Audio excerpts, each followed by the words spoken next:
Hello，大家咁啊，聽日啊，咁啊5月21號跑9場賽事，呢條片頭威頭勢第一場啊，我會講 Q 膽啦、4重彩雙膽同埋3匹必拖配腳嘅，其中有一匹咧係懶腳嚟㗎。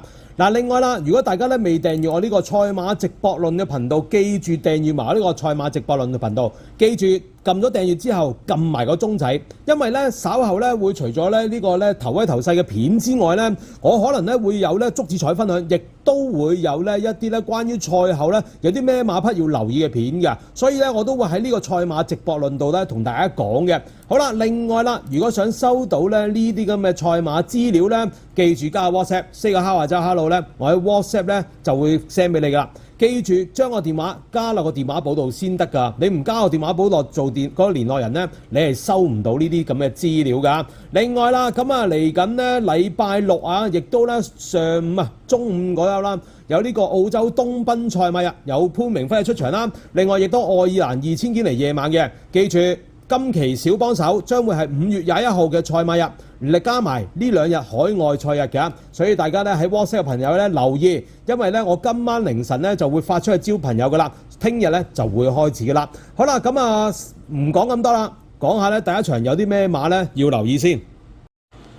嗱，好啦，第一場咧就係4班12米啦嚇。咁啊睇咩馬都係睇咗有咩步速先啦，擺喺前面走嘅有1號嘅寶駿啦嚇。另外再數咧，咁啊前置力強啲嘅7號嘅新力啦，另外咧9號嘅鐵甲縮龍咧，上一次係放頭，不過咧就散得幾快下嘅，就唔係好似放頭馬，跟住就冇咯。呢場馬咧基本上咧90%咧都係慢步速嚟㗎嚇，咁啊通常咧呢啲咁嘅私跑道慢步速咧嚇都應該比較難追啲，一篩出去咧，嘿咁啊麻煩啦嚇。咁當然啦嗱。快活谷咧一定要睇之前嚇。如果例如好似金將係慢步速嘅，如果連前領都唔利嘅話，後追馬係冚過晒咧，咁必定係利後上。所以大家一定咧快活谷我都講咗俾大家聽啦。快活谷50%係跑實力，50%係睇際遇嘅，唔同沙田㗎。沙田你有實力嘅馬咧，一定係睇高一線。快活谷唔係㗎，要講際遇㗎。你幾強嘅馬排喺外檔或者係嗰日唔利後上，你就算金槍60咧。倒數咁當然啦，金槍60都冇快過快活谷係咪啊？好啦，咁啊先講第一隻馬先啦。嗱，步速主宰者，我相信咧就會落喺呢啲隻寶駿身上嘅。嗱，呢匹寶駿咧，其實上次4月23號咧已經咧跑快活谷啦。嗱，咁我其實咧有啲即係特別嘅諗法嘅。點解佢3月30號喺沙田喺可以慢步速輕勝2個馬位天下寵兒，而點解又要焗住跑快活谷1200米呢？我真係唔好明嚇。但係當然啦，咁試多個範疇嘅亦都唔奇啊嚇，亦都係解作聽日好似上次沙田17倍爆冷食到飽晒，翻快活谷輸1場亦都唔奇。但係按道理今次又跑快活谷，咁究竟幕後點樣諗呢？嗱，如果從正面嘅諗呢，佢真係諗住咧搏下快活谷嘅嚇。因為咧呢隻寶駿咧上一次咧佢跑咧原本都諗住放頭，點知遇上咧阿方家柏嗰隻富心星更加快過佢嚇，咁啊所以咧寶駿咧就放唔到啦。咁啊去到呢啲咁嘅放頭馬咧，一俾人頂住咗或者放唔到咧，基本上威力大減啦。所以咧呢寶駿上次孭135磅都唔係致命傷，係有人頂住佢咧鬥燒先係。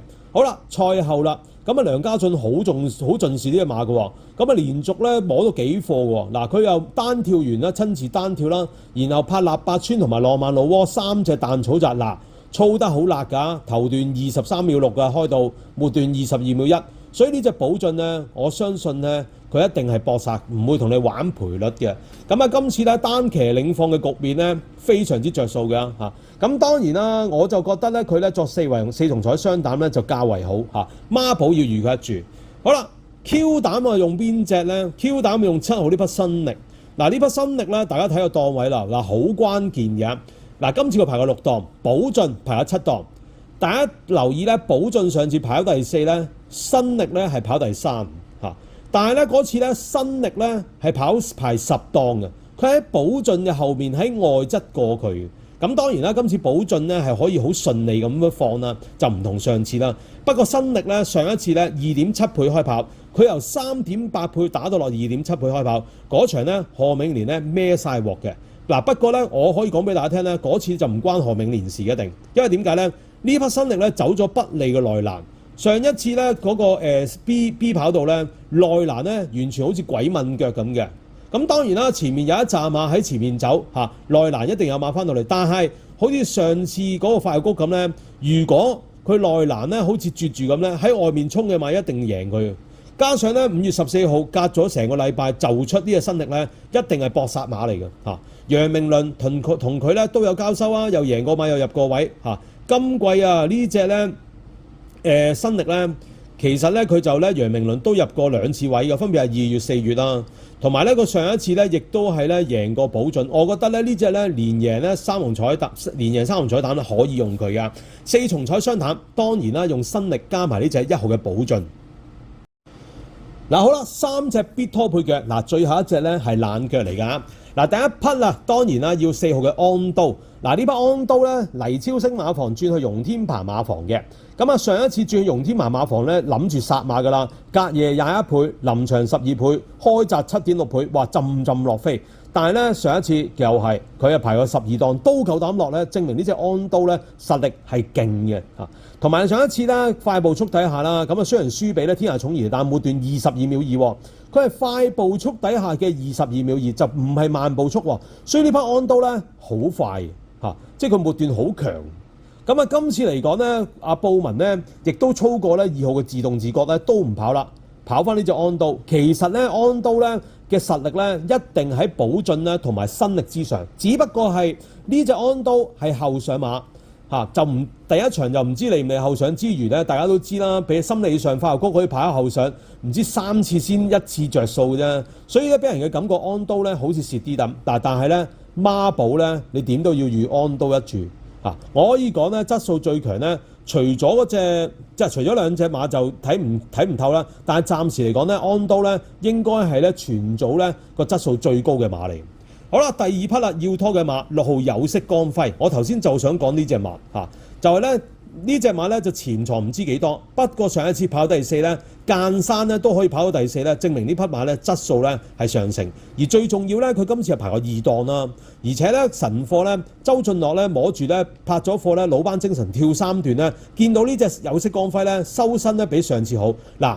呢隻有色光輝咧係細粒仔馬嚟㗎，1000磅都唔夠，所以咧做功夫咧算係辣㗎啦。拍咗貨老班精神，仲要鋤多段跳3段。按道理呢啲咁嘅瘦身馬咧都係單跳2貨，仲要唔好快操喎。快操佢唔食料咧，瘦上加瘦咧，你真係想佢爆炸力都有爆炸力都難。